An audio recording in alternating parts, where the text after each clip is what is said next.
Hi, my name's Julie Mackin, and I'm from the Justice and Peace Office of the Catholic Archdiocese. And I'm joined today by Joelle and Violet, and we're going to just take about 3 minutes, we may even go to 4 minutes, to talk to you about a really extraordinary situation and kind of what you can do to make life better for some people that desperately need life to be made better for, which is appalling English, but you know what I mean. Some of you may know that Pope Francis has made this year the year of St. Joseph. He's made it the year of St. Joseph, the refugee. And if you remember the story, like so many other amazing dads before him and after him, when he found out his beautiful little family were in peril from King Herod and that King Herod was tracking them down, he got Mary and the newborn Jesus and fled into Egypt.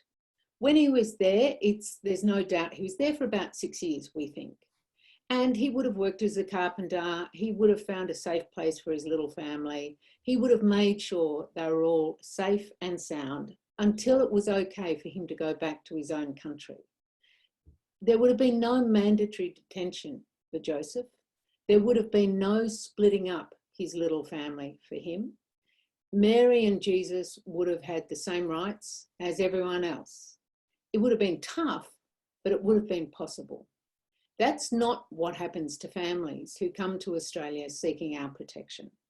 These days, any family that come to Australia by boat looking for our protection, fleeing persecution, are split up. They're put in mandatory detention. They have their names taken off them and they're called by a number. They are treated abysmally. We've had so many reports on just how appalling this is. Australia is a very tough and brutal country for asylum seekers and refugees. And it's all being done in our name. It's being done in the name of you and I. So today we're going to talk about what you can do, even though we're all in lockdown, but what you can do to change that for people who actually can't change it for themselves. So the first person I'm going to talk to about that is Joelle. And Joelle, perhaps you could just really briefly explain what you've done, what you've created, what people watching this, what kids watching this can do to really make their voices heard in defence of refugees. Thank you so much for that, Julie. You really summed that up really well. And just to add on to that, we really are trying to emphasize 3 main points that we'd like to address. In particular, we're looking at trying to end temporary visas for these refugees and asylum seekers.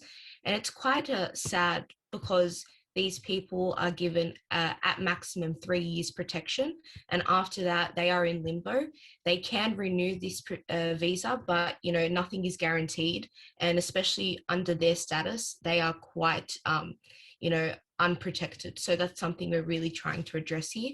We're also trying to welcome them into our community and try to really make them feel like they're a part of this Team Australia rhetoric that we often emphasize in our budgets, in our Q&As, and it's something that we're really trying to emphasize and fix in our policy rhetoric. So a third thing that we're also trying to address as well here is we're trying to get them a financial safety net. This is really important because these people are fleeing their countries, war-torn, peril, and they're looking for a better home and, economic safety. So we need to provide that for them in order for them to, turn a leaf, live a better life. So that's a really important point as well. So we've addressed all these points in a petition that I've created. And what we're really trying to get here is at least 10,000 signatures, because we need that amount of signatures so we can go to Canberra and show that this is a cause that is backed by a significant amount of people. Now, we're not saying that you have to sign this petition, but we're really, really trying to emphasize that your voice matters.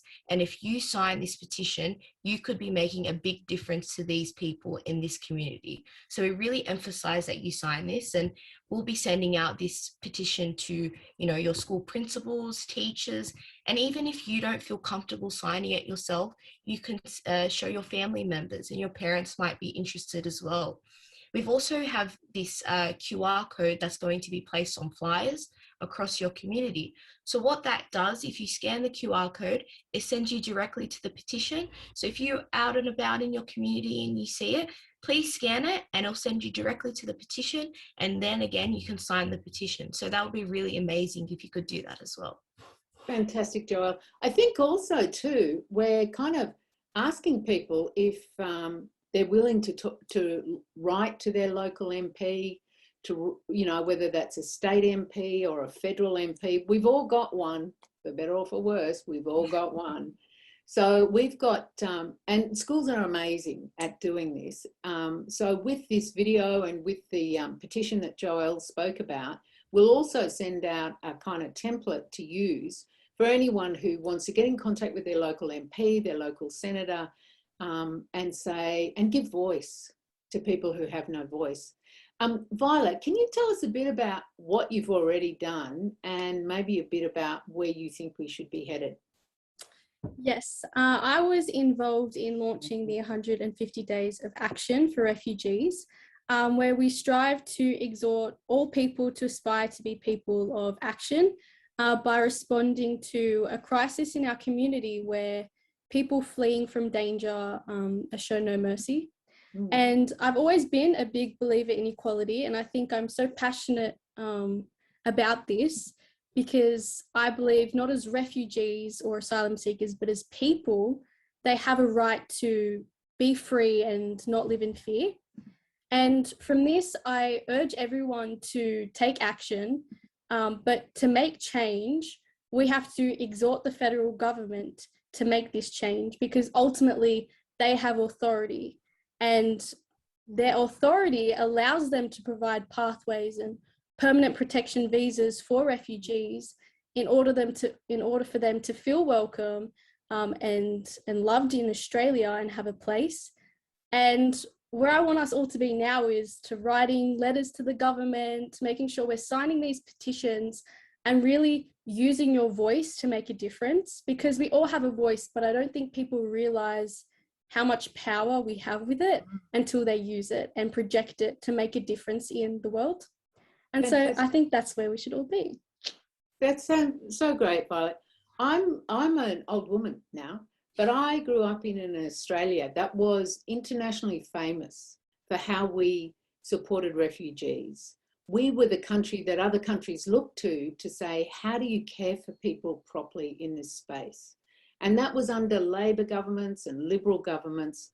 You know, this new temporary protection, this new mandatory detention, well, it's new. We didn't used to be like this. And I reckon, you know, I'm an old lady, but frankly, when young people step up and demand a better Australia, that's when we see real change happen.